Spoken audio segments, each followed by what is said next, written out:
Welcome to Buffalo Mafia Sports Talk. I am your host, Tommy. If you haven't subscribed already, please subscribe and hit that thumbs up. All right. So, today, just real quick, just want to tell you a little bit about me and how I became a Buffalo Bills fan. How I became Bills Mafia. All right. So, 1989. I was a young Tommy, living in Florida at the time. I played sports. I started off playing soccer when I was young. That was my main sport. And then I became really good at basketball and football. But I never really watched it. I wasn't home, so I never really watched sports. So I didn't really have any teams at that time. No basketball team, no favorite baseball team. No football team. And I don't like hockey, so I wouldn't have a hockey team anyway. Sorry for everyone that loves hockey. Just not for me. I just never really could get into it. So, 1989, playoffs, football. I just so happened to be home, and my mom at the time was dating this guy, Randy, who was a huge football fan. And he was watching the playoffs. And I think I just got back from playing basketball or something like that. And I was tired, so I just was chilling in the living room. And he was watching a Buffalo Bills game. And I said, man, that team's pretty cool. I like the colors, the red, white, and blue. Who's this Jim Kelly? Who's this Thurman Thomas, right? You know, who is this Andre Reed? Who's this Bruce Smith? So they were just fun, and they just caught my attention, right? And really, ever since '89, I haven't missed a game. So I got to live through the 4 years of Super Bowls, because we lost that '89 playoff against the Browns, and that hurt, but it didn't hurt as bad because I just started to like the Bills, right? So I didn't know much about them, but during that offseason, I really, got to know the players, and I really wanted to find out more about this team. I started collecting sport cards, so of course I got my Jim Kelly rookie at the time. I was on the hunt for the Bruce Smith rookie because I was big time into sport cards as well, even though I didn't really watch sports, which is weird, I guess, because it was just the thing at the time.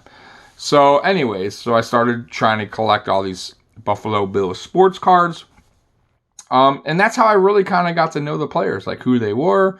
And then, being in Florida, there was no NFL Sunday Ticket. So I could only watch Buffalo Bills regular season games when we, were national game, or when we played the Dolphins, which we did twice because we were in the same division each year. So that was cool. And then I went to Dolphins games with my mom and her boyfriend, and I would drag I remember I had like a stuffed dolphin that I had or I found or I bought somewhere, and I tied it with a rope, and I dragged it all the way to the stadium. I dragged it, through the stadium. My mom was so embarrassed because she's a huge Dolphins fan. Her boyfriend was embarrassed, but they didn't care. They let me be a kid, and that was fun, and nobody was going to say nothing. I was a kid, Plus, my mom's boyfriend was like 450 pounds, right? So, they weren't going to mess with me, right? But, so watching the playoffs, the 90 through 94, the Super Bowl runs, that was tough. It was so much fun, but it was so tough at the same time. So devastating. Nobody thought we could do it. Go back 4 straight years. That was awesome. But losing 4 straight years was so devastating. Funny story, the Houston Oilers game, the greatest comeback in playoff history. I'll never forget it because I was watching that game at home on the couch with my mom's boyfriend again. And I'll never forget, we were getting killed, destroyed. And I never, ever stop watching a game until the clock says 0, regardless of the outcome. I just can't. I go down with the sinking ship. That's my motto. It is what it is. If you're a real, true fan, you never leave your team, right? I mean, that's my motto. I don't care how bad things are, because it feels even better when they turn around or win or come back, or years later that they're on top, right? So I never got up from that couch that day. And my mom's boyfriend was just, joshing me, just like, oh, you guys suck, it's over with. And I remember he got up to go do yard work or something. I forget, but I stayed there, man. I stayed, and slowly but surely we creep into the game. And then he comes back, and it was like, I don't know, fourth quarter sometime, and he see the TV, and he's like, what?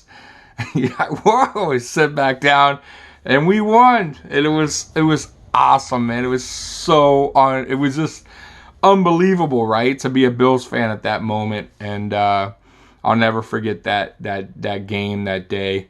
My mom bought me in Florida because I begged her for a Buffalo Bills jacket. Now, if anybody watching this is from Florida or has visited Florida, it's never cold there at all. But I wanted it so bad, and my mom had to order it, and it was the Apex Buffalo Bills jacket. It was like $150. It was really expensive. It was for Christmas.